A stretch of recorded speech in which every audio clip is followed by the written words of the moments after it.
Hello and welcome to the latest episode of the Two Robbies podcast, your destination for in-depth discussion and analysis of every Premier League match week. I'm Robbie Mustoe, he's Robbie Earle, and here are the topics for today's episode. The thrilling match at Anfield between Liverpool and Leeds, what a game that was. How new-look Everton surprised Spurs in North London. Arsenal's comfortable victory over newly promoted Fulham. And of course, we'll recap the remaining fixtures from the opening weekend. That's what we have coming up in today's episode. Robbie Earle, my friend, Anfield. I'm going to start with a question for you. I mean, what a game it was. Question is, more impressed with Leeds or more concerned with Liverpool? More impressed with Leeds. All the fanfare about Leeds being back in the Premier League, Marcelo Bielsa, the Bielsa ball, the way he's going to play, positive way that they're going to play out the back, be progressive, keep high numbers up the field, plenty of runs in behind. I mean, we heard it all. I saw lots of it from watching tape in the Championship, Rob, but there's always a question of what's going to happen on that first day. You're going to the Premier League champions, a team that can cut you to pieces if you're not well set up and well organised. And for large parts of the game, Rob, they held their own. Now, I know there's a discussion about Liverpool and where they're at, and defensively not strong, and motivation and all that. Let's talk about Leeds United going to Anfield, scoring 3 goals, being down a goal every time, 1-0 down, get back, 2-1 down, get back, 3-2 down, get back, give a late penalty where they lose the game. But no, in answer to your question, more impressed with Leeds than concerned about Liverpool. Yeah, I agree. I mean, we know that Bielsa has a reputation of his coaching intensity, and I mean, it's for a reason that he's got a reputation, and we saw it. He played a way that's like Man City, that brave, without the quality of Man City in terms of players. Now, that shows you that he's incredibly trusting of his philosophy, that his players are, and his players have taken on board his instruction over the last couple of seasons. To play that way with so much risk involved is something that I don't know whether we've seen that, Rob, to go to Anfield and do that. Of course, City will do it the way that they play, but not many others. I mean, it was remarkable. That meant you had an end-to-end game. They basically said, we'll go toe-to-toe with you. Yeah. We'll open up. You'll get spaces. You'll get opportunities. If you win the ball back, we're going to have 4 or 5 players that are way up the field out of the game. That happened a few times. They conceded some goals, but the threat that they had going forward and what it meant to them to have so many attacking players, and as you said, people trying to get in behind, was brilliant. I mean, brilliant to see. It's going to be like a little experiment, Rob. If he does this every single week, I mean, it's like a cliche. And we've said it, to be fair. And I know I've said it where you're like, well, newly promoted teams, you've got to be strong. Can they do that? Keep a tight shape. You know, if you're going to be expansive, well, you better be good. Well, maybe they are that good. And maybe over the course of 38 games, they're going to score a ton, they're going to concede a ton, but enough points and wins to stay in the division. Thought it was an incredible performance from Leeds. I think as well, when we talk about Leeds, their style, as you say, is quite unique. It's very brave. The 5 at the back are going to play out. They're going to take risk and pass the ball and secure it and then get into those front guys. But I think one of the things that my learnings as you watch football and watch gamers, you know, teams that come from the Championship have your style ingrained, have your personality ingrained, stick with it. And so Wolves came up with their style. And we remember sitting with Nuno, and we say it a number of times where he said, oh, we're fit, we know how we're going. We're not going to change for anybody. And we were like, oh, Nuno, we'll change after 10 games. He didn't. Chris Wilder took the same stance last year. Sheffield United finished 9th. Now, Marcelo Bielsa, we don't know where they're going to finish, Rob. There's going to be some great games, no doubt. We talked about it on some days. Teams are going to go backwards and not want to get press on. Then they'll control the games. There's some teams, maybe the bigger teams with higher profile, better players, will go and put a press on. They might not be able to break that down. But at least what I like is that they've got the system. It's ingrained. The manager believes in it. And as you were talking about Bielsa, I just thought to myself, I wonder if that's why he signs 1-year contracts, because he's just re-signed a 1-year deal. And each year he has it reviewed. And is there a point with him where, if you don't believe in me, if you don't like the system, I'll go somewhere else? I mean, he's generally, been at places and he moves on if it isn't right or things aren't right. I just feel as though he's at that stage in his life and that stage in his career where he's going to do it his way. And if maybe, owners or people, fans or something turn on are not happy, he'll say, okay, I'll pack my bags and I'll go somewhere else. And I think there could be a long marriage between Bielsa and Leeds, because what I saw at the weekend against Liverpool tells me that they look like they're going to have enough to stay in this league. Yeah, I mean, it's interesting, isn't it? The other way you could look at that is like 1-year contracts. If he does remarkably well, his value goes up for a new contract, or somebody else might try and grab him. And I have a feeling that he's very. I think he's enjoyed his time at Leeds, Rob. I think he's appreciated the reception. Isn't Leeds a fit? Do you know, I always talk about football club fits. Doesn't Leeds feel like a fit for him? I'm thinking, okay, if he left Leeds, I don't know, and Brendan Rodgers left, is he a Leicester manager? Is he a Southampton manager? He's a Maverick manager, Rob, isn't he? Yeah. And he needs a bit of a Maverick club. He ain't gonna. He's not going to fall in line with any chief executives or directors of football and all that. Probably not. I think he does it his way. He works with who he wants to work with, and he's had some pretty remarkable results over his career working with players, particularly national teams, that maybe you wouldn't think you'd get so much out of. So I tell you, mate. We said it was going to be fun with Leeds United. I didn't think it was going to be that open and that much fun and that much great attacking play and vulnerability at times defensively. So that it's going to be absolutely magnificent to see them play this season. Let's talk about Liverpool, because obviously there's been a lot of talk since having won their first title in 30 years. What state they're going to be in. They haven't been to the transfer market with any real intent so far. Obviously, the window's still open. There's a lot of talk about Thiago coming into midfield. Not happened yet. Any concerns, Rob? But, not a great day. An off day for Virgil van Dijk. Trent Alexander-Arnold didn't quite look at it. Jordan Henderson was a little bit kind of what I call lumpy, not quite on his game. Been out with injuries, maybe not fit enough. Will they sort of kick into gear as the season goes on, or was a few things cause for concern with one or two things you saw? There is cause for concern, absolutely, that defenders didn't do their basic jobs, which is protecting behind. And I don't know whether there's kind of a little bit of arrogance to, the way that Leeds were playing, it's like, wow. Yeah. And they were kind of high. Liverpool were really high. So the space behind was there. And, of course, Leeds were ready to exploit that because they had sometimes 5 players waiting for the ball in behind to make those runs. Expect Trent Alexander-Arnold to deal with his Jack Harrison better. Expect Virgil van Dijk to clean things up. But, I mean, they are human. They have made mistakes. The return comes, Rob, when you think about restart and the way they finished the season. And they've earned the right to be able to take the foot off the gas. They must know now that when they do that, then they're nowhere near as incredibly efficient and solid as they were before. And to answer your question, I think they will be okay. I think they will find their rhythm. I think this is a little bit of the backside. Defending players will have to get a bit of a grip and maybe have a little meeting amongst themselves, and the whole team will come together. One thing's for certain at this club is that they've got attacking players that will continue to score goals. And Mo Salah's got the taste of goals now. He's got 3. He's going to be excited about trying to be the top goal scorer and beating his records in the past. Firmino did his usual thing. In midfield and up front, well, certainly up front, they are going to score a ton of goals. The way it drops off to Liverpool, it's not as anywhere near as good as if defensively, as players, a defensive unit and a midfield protection, if it's not the same as what it has been, then the performance level will go down a fair bit. I heard Jurgen Klopp saying that he enjoyed the game, that he'll work with his players, he didn't have much time with them, that they'll get better. I think he trusts, maybe like Bielsa, in his methods, Rob, in what he's instilled in this football club, and in a way of work that we've seen over 3, 4, 5 years now, with the type of characters he's got in and around the football club.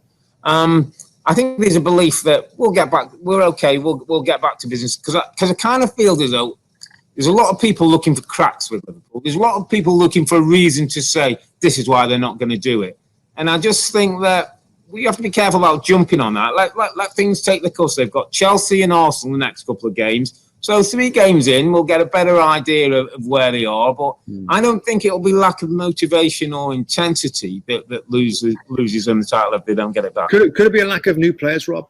I mean, we'll see what happens with Thiago. If the window gets close to closing, it's still somebody they want to bring in, isn't it? I mean, Jurgen Klopp has talked about his admiration for Thiago, and he's a very good footballer, etc., etc.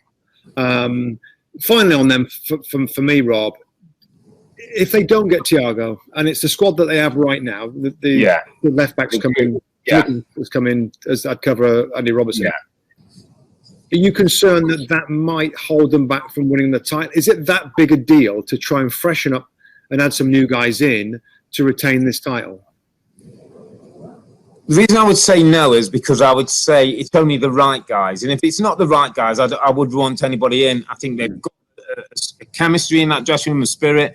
I think that there's a competitive edge. I think that he can change the system if he needs to. He kind of put Fabinho in and shored things up a little bit more in midfield when he had to. I think he's a smart enough tactician. No, the right people, yes. The wrong ones, no, Rob. I don't want a signing for signing's sake in an inflated market that you're going to waste money. I want value for money, and I want players who are going to either help Liverpool make the title or let them get on with it with what they've got. Yeah, I mean, brilliant game. One of the best. Yeah. I mean, we might not get a game as good as that. 7 goals. I mean, wow, all season long. So tremendous advert. The champions of the Championship against the champions of the Premier League at Anfield. Brilliant game. And it's kind of fitting, Rob. You know, when you look at the two, in my point of view, the two surprises. The best parts of this first weekend, we're gonna look at the first 2 games we've analysed. We talked about Leeds United, and the second game we're going to talk about is Spurs versus Everton. And wow, we all know what the Everton players are, Rob, and the ones that come in and what they could potentially bring. Were they as you expected, or did they exceed those expectations? No, they exceeded my expectations, Rob. New players coming in. Decore, that we know knows the league. Alan, somebody who Ancelotti's worked with, seen him at Napoli, and James Rodriguez is obviously the star name, the big star is coming to the football club. All talented players, all bring certain different elements to the team, but I felt there would be a time to fit them in, a time to get your patterns of play, the things that the way you want to work the ball out the back. It looked to me, Robin, and this would be my position. It almost looked like they were further down the road than Spurs, that they were more drilled in the manner of what the manager wanted than Spurs were. There was more compatibility, there was a good understanding, there was a confidence in each other. They worked the ball from left to right, made runs in behind, had 15 shots during the game against the Jose Mourinho's Tottenham team. So huge credit to Ancelotti. My big thing is cultures at football clubs, and I felt for a while that Everton's not been demanding enough of its players, demanding enough of performances and people being accountable for things that happen on the pitch. When you listen to Ancelotti, when you see his teams, you start feeling he's a proper manager in charge of his football club. Yeah, I mean, the midfield signings and the blend that they give, isn't it pretty much ideal for a midfield to have a box-to-box guy, to have a really neat and tidy defensive guy in Alan that may have been the best player for them today, and then you've got James Rodriguez that played on the right-hand side with that unbelievable left foot that he's got to come inside, roll inside, plus Richarlison, plus some of the guys that were already there, Rob. It was fantastic football, and if you're an Everton fan that have been much suffering over a very long period of time, I really think there's genuine reason for optimism. They've got a world-class manager. They've now got some proper players that played today as if they, like you said, they've been there for a little while. Absolutely fantastic. In terms of going forward, Rob, are you worried about consistency? Is this like a new kind of signings bump of the team? Could they struggle in certain situations, certain games when there's so many of them? That's where I think Ancelotti's experience and know-how will come in. And I think there'll be times when people's standards drop. He might drop them out of the team, or he'll find a way to let people know that. I think you'd be more accountable. have to talk about the defence today. Yerry Mina and Michael Keane, I thought were outstanding as centre-backs. Lucadinha is a quality left-back. Seamus Cole still gives you a regular amount. Thought defensively. Jordan Pickford, serious, was focused, wasn't messing around and coming out for things that he didn't need to come to. Looks to me like Ancelotti's just gone, hold on a minute, you want to be England's number one goalkeeper. You want to be Everton's number one goalkeeper.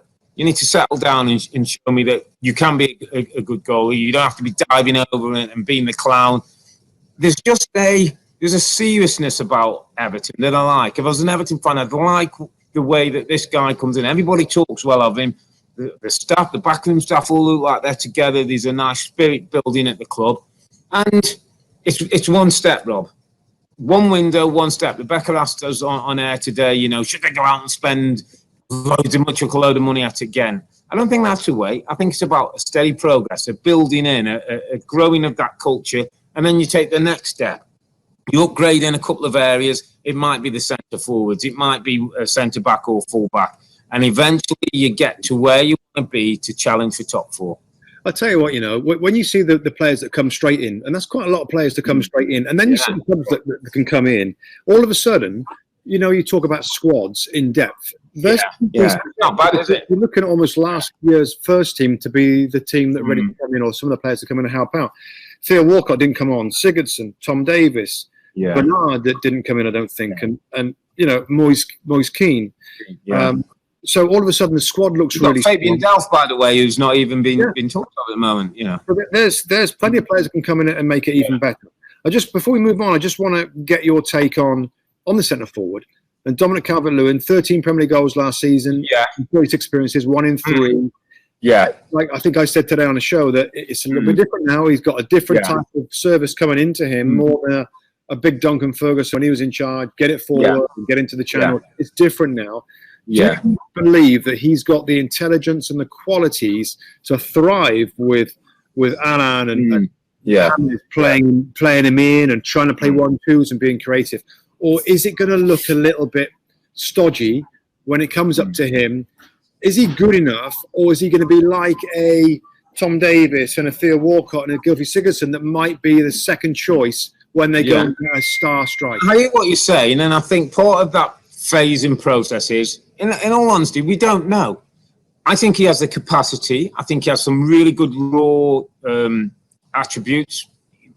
The leap for the goal against Spurs, against the back line, is important in both boxes. His ability to run the sides and knit the game in, to get those wide players with Charleston in the box and James Rodriguez in the box. And what I would point to, Rob, is I would point to Raheem Sterling. I would point to Marcus Rashford. I'd point to Anthony Martial. Players who take a step. Players who weren't sure of 2 years ago, 3 years ago, maybe with Rashford, and Sterling. But under good management, with good coaches, they get better tactically, technically. They mature and they start to produce on a regular basis. I think Calvert-Lewin is in that category. Capacity to do it, but we don't know. And we'll find out over a course of 25, 30 games, or over the course of a season. We'll look at his body of work. He scored 13 goals last season, so it's not too shabby. And Rashford and Martial got 17, so 4 more. But he's a little below them, but I'd like to feel he can take those steps. And we could be talking about a serious centre forward. I know you kind of feel like they might have to go the next grade up. And I like what you say, right? I like what you're saying. I think it's a really good analogy of Sterling and Marcus Rashford. That's Richarlison. Richarlison's in that category. Richarlison's got the ability to get to a level of, because he's got more talent, more ability, more natural gifts for me. I don't see Calvert-Lewin being able to hit the heights of a Sterling and a Rashford because the ability isn't the same. That's where we may differ. Richarlison, I think, has got those attributes to be able to do that with the right coaching and the right patience. I mean, I have opportunities today, and it didn't look like it. People might say, well, hang on a minute, what are you talking about? You missed 2 real good chances. I believe he has got the potential to do that, like a Rashford and Sterling, where Calvert-Lewin, I just doubt longer term if Everton are trying to get to a point where they're trying to get in the top 4. They're trying to get to the championship. Of course. And with that manager and some of those signings, and I know it's blooming one match, Rob, but it didn't have to look like a different Everton side and exciting. Exciting, isn't the word you could not for Jose and Spurs, and I think I saw a headline just as I was coming. Everton are the new Spurs. They kind of look like they might be a growing force. Where the Spurs put in a frustrated performance, and after we heard from Jose Mourinho talked about state of mind of his players. Obviously, a bit of fitness and people not being ready because he didn't have the preparation. Same as the other clubs, isn't it? Yeah, unhappy with the press of his team. Talked about we didn't do that with any intensity. A few questions. A few worries for me because Everton did to Spurs what I thought Spurs might do to Everton and got the goal, dominated the game, controlled it when they had to, defended well for the last period of the game to make sure they kept their clean sheet. And I thought Jose was more than. I think he was quite upset by what he saw out there today. All summer, everybody's been watching the documentary All or Nothing. Everybody knows that the big thing is about winners and commitment and desire and making sure you're ready for games and making the next step. We saw none of that today. So for all that talk that's gone on for the month and all the great TV that it might be and all the viewers who've watched it on whatever OTT sources and streams they can, we didn't see any of that on the pitch today. For me, don't give me the programs. I'll make my decision on Spurs based on what football. It seems what's in front of a camera. Yeah, it seems that Jose Mourinho his whole thing is so much about winning mentality, Rob, and work ethic and organisation and honesty and all that, which is of course great values. There's more ways of doing it. I mean, that same series, All or Nothing, we saw behind the scenes of Man City, and now we're seeing behind the scenes of Spurs. It couldn't be more polar opposite. And the message that the coach wants to get in. Pep's all about getting on the ball and passing, expansive, etc., etc. Jose's all about, like you said, the winning and the mentality and do this and nice guys don't win. And I don't know. It's just when they don't win, it seems to be Jose's quick to. They haven't shown the desire. Where's their ambition? Like, how about coaching in a way that they play better football and coaching them better to press? So when they do press, they're more organised. I don't know. It's hard to know what they do in the training ground. Jose's teams, I mean, and I'm not talking anything no one said before, he's not a pressure team in the way that Liverpool can press, the way that City can press, the way that Arsenal can look like they can press. And other teams that Spurs used to press under Pochettino. Yeah, Leeds are trying to press. I mean, he's never been that guy. He's never been that guy. He wants to be that guy, but doesn't really know how to do it. Yeah, so that's what I'm saying. So if he doesn't know how to do it and he goes back to his old ways, but his old ways don't fit the personality of the players, we've got a problem at Spurs. Because Jose's going to say, I can win, but I can win in my way. But he's going to say, but I can't win with some of these players. What happens? Dele Alli, Eric Dyer got beat up by Calvert-Lewin for the goal today. He's got to become your big centre-half. Dele Alli, we don't know why at this stage. He came off at half-time. Don't know if it's tactical or an injury. Lucas Moura, young men. Harry Kane's body language, Rob. Harry Kane's body language when he didn't get played. Yeah, there was a lot. You just wonder, if these aren't his type of players, or he's going to do it this way. How long does that continue? What gives? Does Jose give in to the players? I don't see that happening. Or does the players have to give in to Jose or change two faces? Yeah, again, it's match week 1. And we talked many times last season about how big the season for Jose, and I always said this is the definitive job for Jose Mourinho for me to get a solid summary conclusion of what I feel about this manager in terms of what he's done in the past has been fantastic. Where is he now? That guy, or those glories gone, and he actually isn't that special anymore, and that he can't take a team from almost winning to winning. Budget's different, I understand that, but to be a great in this game, this was a really good job. He was happy with the squad. There is some money, we've got brilliant facilities and stadium, etc., etc. Can he get the job done? Again, we'll wait to see what happens over the period of the season, but not a good start in a big season where, now it's time to deliver and win one of those trophies. Yeah, and we're talking of North London. We were sort of concerned with, not concerned, we were interested in both the teams in terms of where they were going to go, how the influence of the managers. We've seen Spurs not have a good start. Arsenal, on the other hand, got off to a pretty routine start, 3-0 win, comprehensive win against Fulham. Didn't really lay a glove on, in all due respect. They're going to have bigger and tougher tests, Arsenal. But I thought there was some good things to admire about the game. Willian debut, Gabriel debut, both involved. Willian involved in the goals, Gabriel scoring. I liked El Neni and Jack in the middle of the park, responsible, disciplined, did the job. Jack getting on the ball as well, making things happen. Maitland-Niles, who looked like he was out the pitches, played a good role. The back three all set up. I mean, there's a responsibility, probably the word I would use about Arsenal, that we've not always seen in the past. There's a change again of culture at that football club where there's no passengers anymore. There's no, okay, us 9 will work and those 2 we know they're stars or what. Everybody digs in, everybody gets their hands dirty, and you're starting to see a real team emerge. The wins in the FA Cup and Community Shield will surely help, but there's a spirit, there's something that you're starting to recognise about this Arteta team. And it's good news, Rob. There's good news from this club. It's not bad news anymore. It's not fans, Arsenal TV hammering the team.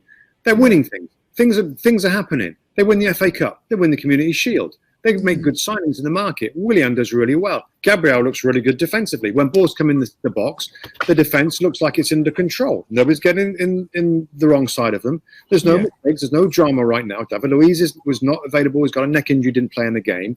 They look very... Are you saying he brings the drama then? Well, yeah, I mean, it's like... It was very refreshing to have no drama, no bad news for Arsenal. And the longer it's going on, the more we're seeing of that. Managers will get time, Rob, and I go back to Jurgen Klopp at Liverpool. Yeah. If there's a sense with your own eyes that things are getting better, there's no question now with Arteta getting in being in charge that you can see it right before your eyes. Yeah. More organisation, good decision in the transfer market, good results, big players that actually want to sign for your club. Aubameyang's on the brink of signing a 3-year contract. Good news. It's just more and more good news is what this club desperately needs. It's what it's getting right now. And it's fun to watch. It's going to get better as well when certain players are back. I still like Kieran Tierney going forward as a wing back, but to be fair, he's done a great job on that left side of a 3. Ceballos might come into midfield at a certain point, but you're right. Midfield players did their job. Defenders did their job. Wing backs did theirs. And the front 3 of Aubameyang, Lacazette, and Willian, you talk about players doing their job. They all did it. Involved in the goals and their experience. Willian, I thought, was exceptional, really. Yeah. Given that move across London, his experience. Got something to offer, hasn't he? Yeah. To offer. Like you said, Rob, one of your favourite terms, plug and play. He's ready to come in and do a great job.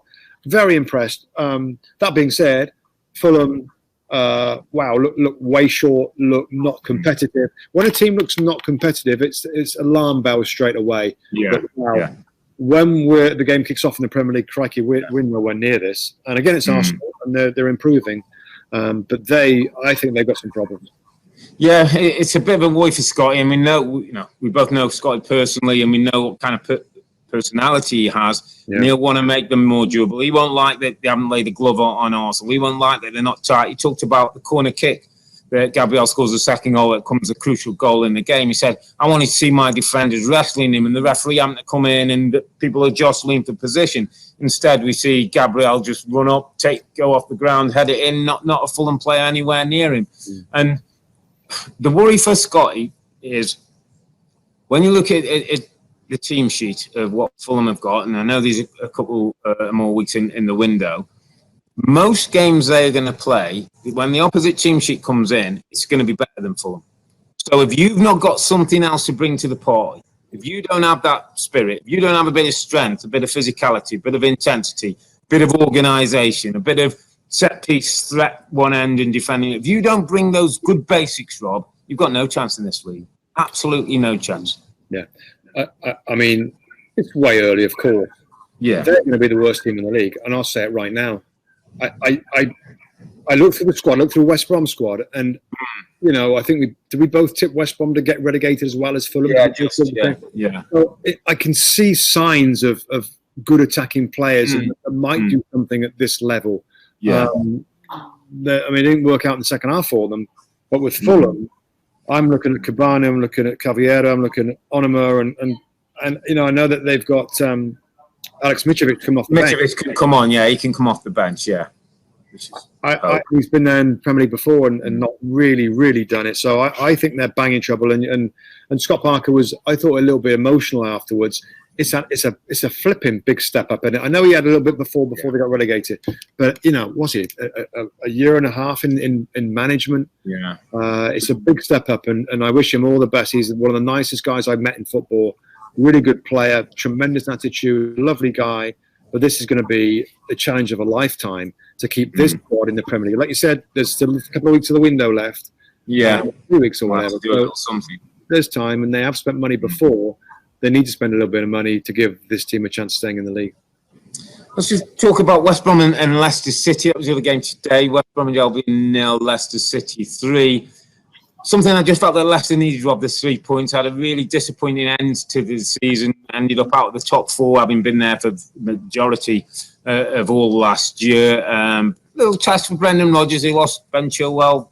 Big money to Chelsea. Another star player out of that football club. Are we getting a sense that it's a selling club? Is Soyuncu somewhere on somebody's radar, and he going to be next out the door? So I just thought it was an important game, an important start for Leicester to arrest that kind of slump that they'd had from last year and at least bring a bit of confidence and freshness to the group. And in the end, they got the job done, second half in particular. They put a bit of a press on, started to play at a different level to West Bromwich Albion and ran out quite comfortable in the end with the 2 penalties for Jamie Vardy.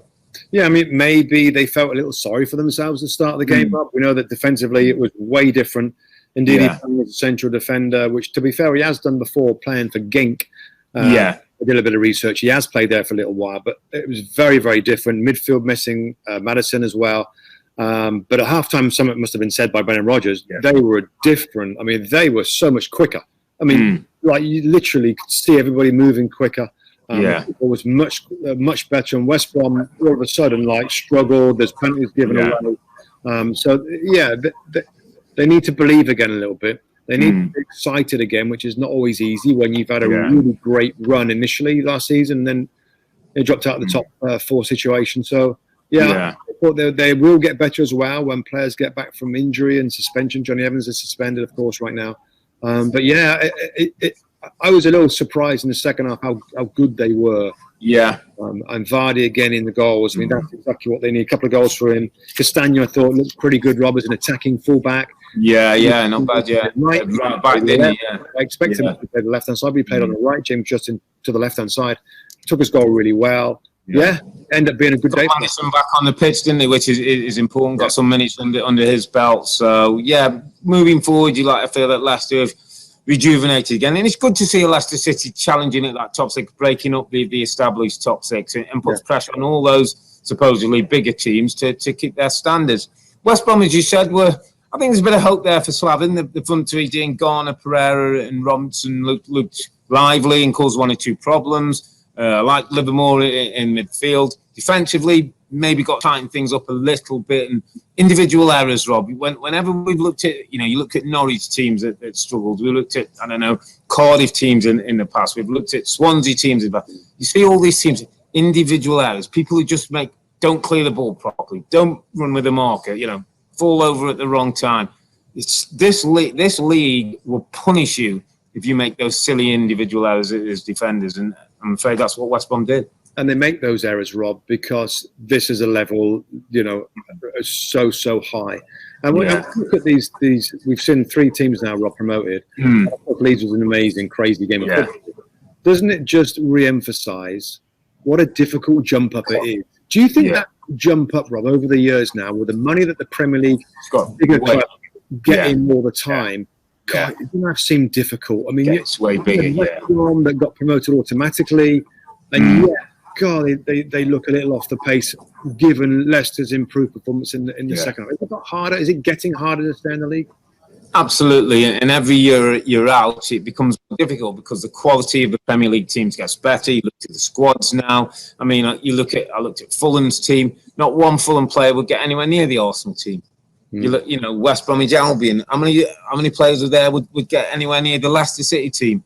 You're struggling really to find one who will break through, and that's what you're up against. So All those other basics have to be right. All your system has to be ingrained. You have to have a good way of playing and understanding. And if maybe playing in the Championship, you see teams who can sit off and think they can defend. You do that against Premier League teams, something gives. Somebody smashes one in from 25 yards, or somebody gives an individual error. So it's just getting your game planning, giving yourself a chance, and being difficult to play against. You know, get a nice defensive situation first, and then hopefully you've got a chance. But we'll see how West Brom, some hope with Slavin and a little bit of know-how in there, and 1 or 2 players with a little bit of spirit. I think that, you know, hopefully they can stay in there fighting. West Ham United against United. Crikey, teams that have been on roller coaster rides over the last few years of good, of bad, of different managers and different situations and fan revolts and everything else, and protests and ownerships and all that. I mean, live out again. Who has the biggest crisis usually between these two? Is it West Ham or Newcastle? I mean, there's something. It's a soap opera. West Ham United. It's an absolute soap opera, Rob. The week before the season starts, they decide to sell Dean Garner to West Bromwich Albion. Their team captain, who's a legend at the football club, Mark Noble, comes out publicly and hammers the situation and talks about the ownership and the football club's lack of ambition. Other players join in. A week before you're kicking off at home to Newcastle United, then you get a performance that is below par. It's nowhere near the standard that's required. And all of a sudden, West Ham start the season, 5 seasons on the bounce now with a defeat, and have got a really tough run in the next 4 or 5 weeks, Rob, where we're talking they could get the odd point here and there and be in all kinds of trouble by the time we reach Matchweek 7. They could. I mean, I still think that this West Ham we saw last season a fair bit. And I think they then get surprised when they put a really good performance in under Moyes and they get a win. I'm not saying they can win many of these next few games because they're really difficult. But it is the first game of the season. I still think that given what's happening in the football club and the ownership, and it looks like they're struggling for money and selling some of their assets, David Moyes is going to be the right guy to try and patch up enough of this squad to get enough results to stay in the league. I mean, we kind of differed on this, Rob, all the way through with managers. And you know, I think you're of the opinion at the start where, you know what, he's not really a West Ham manager. I thought at the time, you know what, anything to try and save the club. Do you still feel that David Moyes should be trusted a little bit more and that his style with this fickle squad is the right person and it's the right situation to finally get some results and get away from the relegation zone? I do believe he's in the right to be backed. He kept the team up. He did a good job during Project Restart. Got a couple of really important results, the Chelsea one in particular, that boosted his team. I just feel, when I look through the squad, Rob, and I did it again this weekend, they don't seem to me like enough David Moyes players. The players like we're saying Jose Mourinho wants the Spurs play to be a certain way because that's how he's going to get results. I'm going to question you a little bit. Jared Bowen is a Moyes. He's a. He is, but he's been brought in recently. He's very much a Moyes. Mikel Antonio is. He can do a is. little bit of everything. Definitely nice. Granted not. Thomas Souček is a player that can do good work. It was poor today, I thought. Very quiet today. Rice, he was. He got hit early. He got hit early by Andy Carroll, by the way, in the Super Bowl. The players. I know what you mean, and that's where I'm saying I see that turn towards that's David Moyes type of players. His Everton team was built with that profile of player. But your Felipe Andersons, your Manuel Lanzini's, your Pablo Fernandes, your Yarmolenko. To me, those aren't. Now, the situation is that those guys are on big money. Those guys are not playing in your football team. Those guys, I don't think, are the ones that David Moyes really wants. There's 6 players who are probably earning somewhere in the region of 100 grand a week. 6 players who you paid huge money for. You know, Sebastian Haller, the striker, you pay huge money for. Callum Wilson for $26.5 million. West Ham United should have been signing Callum Wilson. Callum Wilson will run his heart out in a West Ham United shirt and give them. He's a better version. He's a more attacking version of Mikel Antonio. He's a more cultured finisher as a centre forward than Mikel Antonio, but he's got the heart and drive and physicality of Mikel Antonio. But you've got to give David Moyes his type of players to give him a chance to succeed. If you're not, to me, where I say the wrong fit is, it's not a right fit with those kind of artists that you call them, but the players who want to get on the ball and play when you've got it, but are not going to put a shift in when you haven't. 4-4-2 Newcastle United, Andy Carroll and Callum Wilson up front. Ooh, old school. Yeah, old school. And, you got wide player Jeff Hendrick, assisted and scored. You've got Alain Saint-Maximin that we know is quality. Off the bench, you could have Ryan Fraser, a new free transfer. You got Miguel Almiron, Matt Ritchie. Some good signings. Steve Bruce looking as happy as I've seen him for many years. Yeah. Certainly at the time at Newcastle United. I think he's had a big influence on the new players coming in. It's good times, isn't it, Rob, for Newcastle United? And the fans will be encouraged that through difficult times, even with Rafa Benitez, with all this takeover talk and this spat between the Premier League, and even Mike Ashley was there the other day at West Ham. Even he's seemed to be enjoying it. Maybe he's a good luck home. Can he come a few more games? Yeah. I just thought, if even John Joe Shelby's drive from midfield, they look a good side now, and I think it's, credit to them, because I didn't see this coming. I didn't see them staying up last year. They've got up to a great start. Good signings, proven players in the Premier League, even though they were signings from teams that weren't always the best teams and got relegated a little bit. So, good work from Steve Bruce, good work from Newcastle United, and I think they can absolutely fine, have a good season. They'll think they can get in the top 10 and push higher up the league.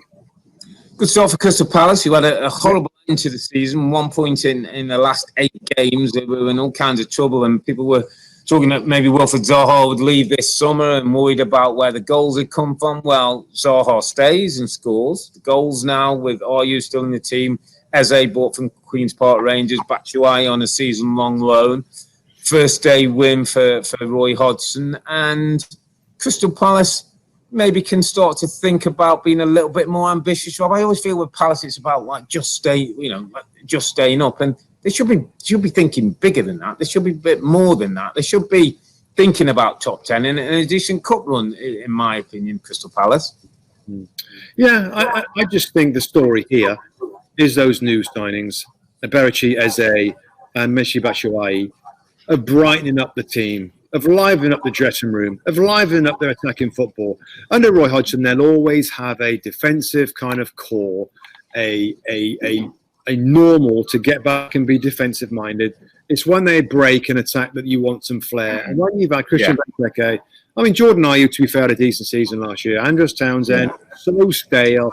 I thought they could get relegated this season, but I think you could see in their play, you could see in work that there is some new players now. There is a little bit of new blood. There is a little bit of competition for places, and it's exactly what Roy Hodgson's been asking for a little while now. Obviously, the club have a relationship with Batshuayi. And, he's sometimes a little up and down. I just feel that those signings now, business. I don't worry so much about Carlo. And that was evident on his first day. Zaha still wants to get away, apparently, Rob. Saying he still wants to get away. But to get away, play well then. Don't sulk. Play well, smile, and if you go, you go. And if not, you enjoy your football and start showing people what a good player you are. Yeah. You're from Southampton, Rob. Any worries that the reliance on Danny Ings might become Shea Adams again? I had a couple of chances this game. Vicente Guaita came up with a couple of really good saves late on. Any concerns that, if Ings isn't scoring, where the goals might come from with Southampton? Well, yeah, that's an obvious concern. I think what we've learned over this team and club over a number of years, and even with Hasenhüttl, is that they have good days and they have bad days. And they can go on runs. They're a streaky team, Rob. Streaky team. You look through their results of last season, there's like a really good run of results. Then there's an awful run. There's a terrible result. Then there's a good run. So I think you have to be concerned when one player is so dominant for the team. But if they lose, they can bounce back and win. They lose 9-0 at home in that horrific performance and can bounce back from that. They can bounce back from this. They can bounce back from difficult periods. They're not a great team. So they're going to have bad days as well as some good days, and enough good days, in my opinion, unless Ings gets a really bad injury, then you're absolutely panicking. But it'll be the same sort of thing, Rob. A little bit of roller coaster. Some good, some bad, but I think they're going to be okay. Yeah, I like Ralph Hasenhüttl, but I'm a little bit more concerned maybe than you with Southampton. I don't know, maybe it's one of those where it might not work for them this year. Listen, mate, we're going to get to this part of the show. By popular demand, we're going to bring back a little element that our viewers and listeners enjoyed. Was the underappreciated performers of the weekend so far. I'll let you go first, Mr. Mustoe, to give me your underappreciated. Who was a man who maybe won't get the headlines, but played a really important role for his team? I like this one for this. I like this category, and I like my player on this one. Obviously, you like it. I'm going to set this up a little bit. So we've talked a lot today. We will continue to talk a lot about Everton Football Club. And all these new, shiny new, brand new midfield players that have transformed their midfield. There's a player that played in their midfield today that can play. His name is Andre Gomez. He had a horrific injury a while ago, bounced back, and now he's got quality players around him. He is absolutely comfortable to play with the likes of James Rodriguez and Alan and everybody else in his team. And today he did a very good job. He's lovely, silky on the ball, like the new players are, but he won't get the recognition. He didn't get it today. He won't get it in the future. But Andre Gomez is my underestimated player for this weekend, and I think continually it will be the same situation. Others will grab the headlines, but he will keep doing his job really well in Everton's midfield.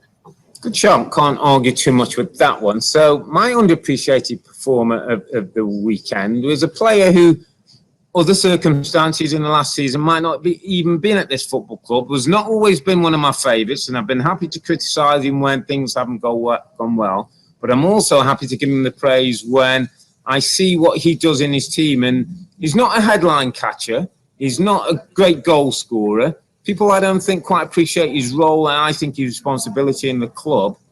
I'm going to go for an Arsenal player, Robbie Mustoe. I'm going to go for Granit Xhaka, being my underappreciated player of the weekend.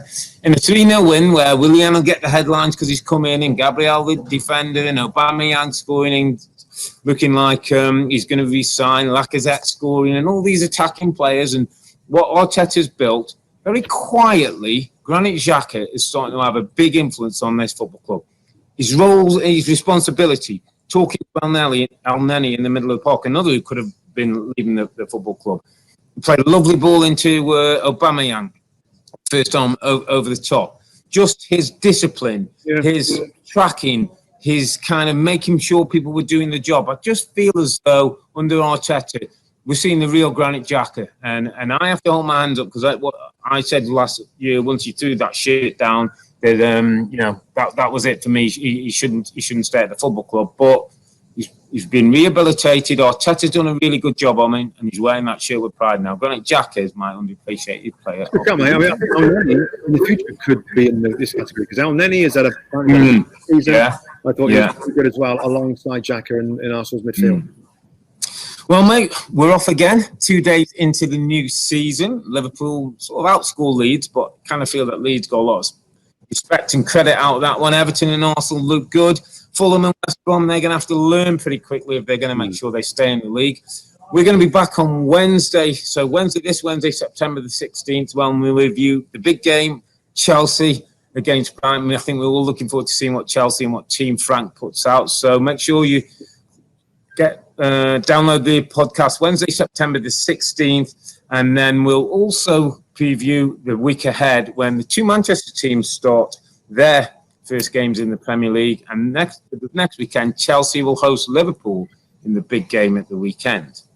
But for now, as ever, I'm Earle. He's Mustoe together with the two Robbies. Thanks for watching and listening. Stay safe and stay healthy. It's a good night from me. And it's good night from him. Good night. Good night.